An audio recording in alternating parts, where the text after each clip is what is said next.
नमस्कार बच्चों। तृतीय वर्ष कला के सेकंड पेपर में हम डॉक्टर नगेंद्र का निबंध पढ़ रहे हैं, काव्य बिंब, स्वरूप और प्रकार। और पिछले 2 वीडियोस में आप ये जान चुके हैं काव्य बिंब क्या होता है और काव्य बिंब कितने प्रकार का होता है। काव्य बिंब क्या होता है यह तो आप पहले ही जान चुके थे, और पिछले वीडियो में आपने ये जाना कि जितनी हमारी ज्ञानेंद्रियां हैं, बिंब भी लगभग उतने ही प्रकार के होते हैं।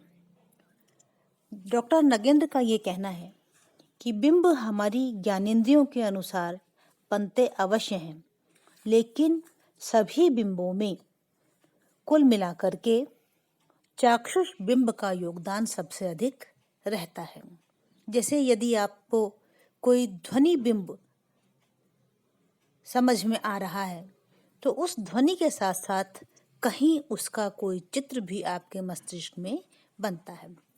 तो डॉक्टर नगेंद्र का ये कहना है कि किसी भी बिंब में चाक्षुष बिंब का योगदान सबसे अधिक रहता है। अब बच्चों आगे निबंध में ये कहते हैं कि बिंब के उपकरण क्या क्या हैं। आचार तत्व इन्होंने शब्द काम में लिया है कि बिंब के आचार तत्व क्या हैं, लेकिन सामान्य शब्दावली में आप इसे समझिए कि इन्होंने बिंब के माध्यम क्या हैं ये बताए हैं, उपकरण क्या हैं, साधन क्या हैं ये बताए हैं। अब आप इसे इस तरह समझे बच्चों कि भाषा के अपने कुछ उपकरण होते हैं, जैसे सार्थक शब्दावली, लक्षणा और व्यंजना शब्द शक्ति, प्रतीक और उपमान, छंद और अलंकार। ये सारी चीज़ें जो हैं ये भाषा के उपकरण हैं। और हमारे मानस में किसी भी बिंब का निर्माण करने में भाषा के ये जो साधन हैं ये बिंब का साधन भी बनते हैं, बिंब का उपकरण भी बनते हैं। अब इन्होंने सबसे पहला उदाहरण जो दिया है वह सार्थक शब्द का दिया है कि साहित्य जो है वह सार्थक शब्दों से बनता है, इसीलिए बिंब जो है वह भी सार्थक शब्दावली के माध्यम से ही बनना संभव होता है। स्वयं नगेंद्र जी के शब्दों में यदि हम कहें तो नगेंद्र कहते हैं,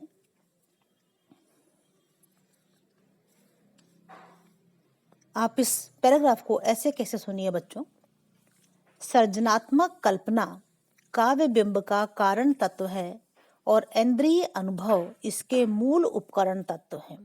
अर्थात जो इंद्रिय अनुभव होता है वह इंद्रिय अनुभव ही हमारी कल्पना में आकर के बिंब का रूप धारण करता है। अब इंद्रिय अनुभव को आप इस तरह समझें कि संसार में आप नित्य प्रति क्षण कोई न कोई अनुभव अपनी ज्ञानेंद्रियों अर्थात आँखों, नाक, त्वचा, जिह्वा या कान के माध्यम से ज्ञान प्राप्त करते हैं, और यही ज्ञान जब आप साहित्य का रसास्वादन कर रहे होते हैं तो आपके मानस में बिंब बन करके उभरता है।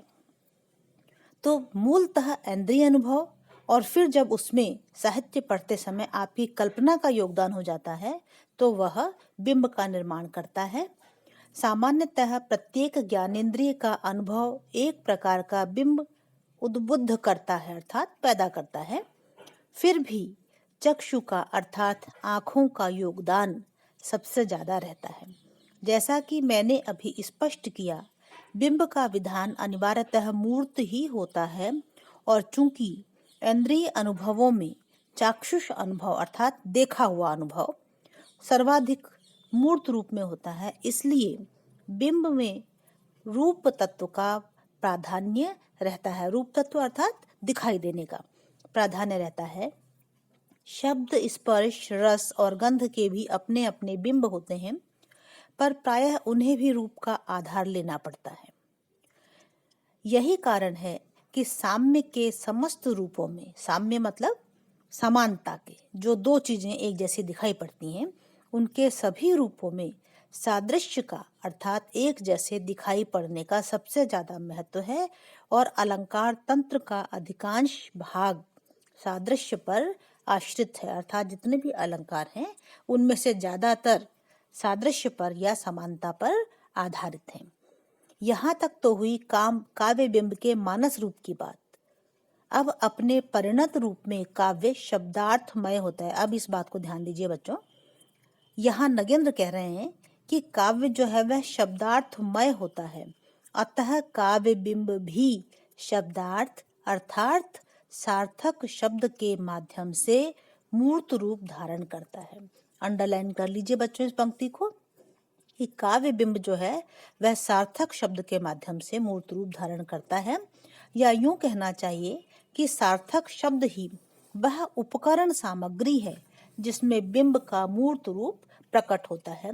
इस प्रकार से बिंब के उपकरणों में डॉक्टर नगेंद्र के अनुसार पहला उपकरण है सार्थक शब्द, जो आपके मानस में उस बिंब को खड़ा करता है। अब दूसरे उपकरण के रूप में ये कहते हैं कि लक्षणा शब्द शक्ति जो है वह बिंब योजना का एक अत्यधिक समर्थ उपकरण है।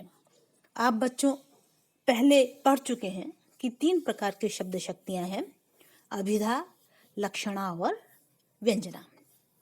अभिधा अर्थात शब्द को कहने मात्र से उसका जो सामान्य अर्थ समझ में आता है वह होता है अभिधा, और लक्षणा अर्थात जब हम किसी वाक्य को सुनते हैं और जो कुछ हमने उसमें सुना है वह अर्थ हमें ज्ञात नहीं होता है तो हम शब्द की दूसरी शक्ति अर्थात लक्षणा से उसका अर्थ लगाने का प्रयास करते हैं और फिर वह उसका अर्थ हमें स्पष्ट हो जाता है। जैसे हम यदि किसी के विषय में कहते हैं गंगा पर घर है, तो गंगा की लहरों पर घर नहीं हो सकता, इसलिए हमारे मानस में ये जो बिंब बनता है वह यह कि उनका घर गंगा के किनारे है। या फिर एक बड़ी खूबसूरत काव्य पंक्ति है बच्चों, आंखों में है दूध और आंचल में है दूध और आंखों में पानी। और जैसे ही हम इस पंक्ति को पढ़ते हैं हमें समझ में आ जाता है आंचल में दूध नहीं होता है, लेकिन कहने का मतलब यह हुआ कि दूध जो है उसको हम ममता से जोड़ते हैं और आंसुओं को हम कष्ट से जोड़ के देखते हैं। तो जब ये छवि हमारे सामने बनती है तो यह समझ में आता है एक ऐसी स्त्री जो अभाव से ग्रस्त होने के कारण आंखों में उसके आंसू भरे हैं, लेकिन फिर भी उसका हृदय वात्सल्य से पूरी तरह से भरा हुआ है। तो यह लक्षणा शब्द शक्ति का एक बहुत सुंदर उदाहरण है और यह आपकी आंखों में उस स्त्री की काल्पनिक छवि को बनाने में बहुत कारगर है, समर्थ है। तो इस प्रकार से लक्षणा शब्द शक्ति जो है वह भी काव्य बिंब बनाने का एक महत्वपूर्ण साधन है, लेकिन हमेशा लक्षणा शब्द शक्ति जो है वह बिंब बनाए ऐसा आवश्यक नहीं है, क्योंकि बिंब हमेशा बच्चों मूर्त होता है, अर्थात हमारे आंखों में उसकी छवि बनती है, जबकि लक्ष्यार्थ कई बार अमूर्त भी होते हैं। अब आती है बच्चों तीसरी शब्द शक्ति अर्थात व्यंजना शब्द शक्ति। कई बार लक्षणा शब्द शक्ति से भी काम नहीं चलता है तो हम शब्द की तीसरी शक्ति अर्थात व्यंजना से काम चलाते हैं। व्यंजना शब्द शक्ति बच्चों किसी न किसी संदर्भ में बात की जाती है, वहाँ व्यंजना शब्द शक्ति को हम काम में लेते हैं। जैसे एक सामान्य सा वाक्य है सूर्यास्त हो गया। अब इस सूर्यास्त हो गया शब्द को, वाक्य को सभी अपने अपने अर्थ में लेते हैं। जो दफ्तर में बैठा है वह सोचता है मेरे घर जाने का समय हो गया। कुछ लोग जो गाय चरा कर के लाएंगे वे सोचेंगे गायों को लौटा लेकर चलने का समय हो गया। कोई इसका यह अर्थ भी लगा सकता है कि किसी से वादा किया है मिलने का तो मिलने का समय हो गया।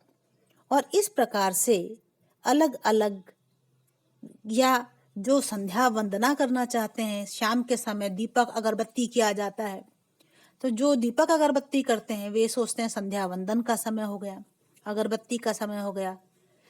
इस प्रकार से हम इसी एक वाक्य के संदर्भ के अनुसार अलग अलग अर्थ लगाते हैं बच्चों। ये ध्वन्यर्थ है, अर्थात व्यंजना शब्द शक्ति से उत्पन्न होने वाला अर्थ है। अब जहां ध्वनि वस्तु ध्वनि है, अर्थात जब हम किसी रूप के बारे में बात कर रहे हैं वहाँ तो यह हमारे लिए सार्थक है और बिंब खड़ा करती है, लेकिन जहाँ वह भाव विशेष है या रस ध्वनि है वहाँ पर वह हमारी आंखों के सामने कोई चित्र खड़ा नहीं करती। इसलिए व्यंजना शब्द शक्ति के बारे में भी बच्चों हमें यही कहना पड़ेगा कि जिस प्रकार से लक्षणा शब्द शक्ति बिंब का एक सार्थक साधन है, लेकिन लक्षणा हमेशा बिंब नहीं होगी, उसी प्रकार से ध्वनि व्यंग्यार्थ के विषय में या व्यंजना शब्द शक्ति के विषय में भी हमें यही कहना पड़ेगा कि व्यंजना शब्द शक्ति जो है वह बिंब बनाने का एक महत्वपूर्ण साधन है, लेकिन वह सदैव बिंब बनाएगी ऐसा आवश्यक नहीं है। अगला बिंदु है बच्चों उपमान और प्रतीक। उपमान और प्रतीक जो हैं वे भी बिंब रचना का एक अच्छा साधन माने गए हैं, क्योंकि आप अच्छी तरह से जानते हैं बच्चों, उपमान जो है वह समानता पर ही आधारित होता है। जैसे जब हमें किसी के सौंदर्य की तुलना करनी पड़े तो हम कहते हैं उसका मुख कमल के समान सुंदर है या उसका मुख चांद के समान सुंदर है। और इस प्रकार से चांद या कमल जो अपने सौंदर्य के कारण दुनिया में प्रसिद्ध हैं, उसकी समानता करते समय हम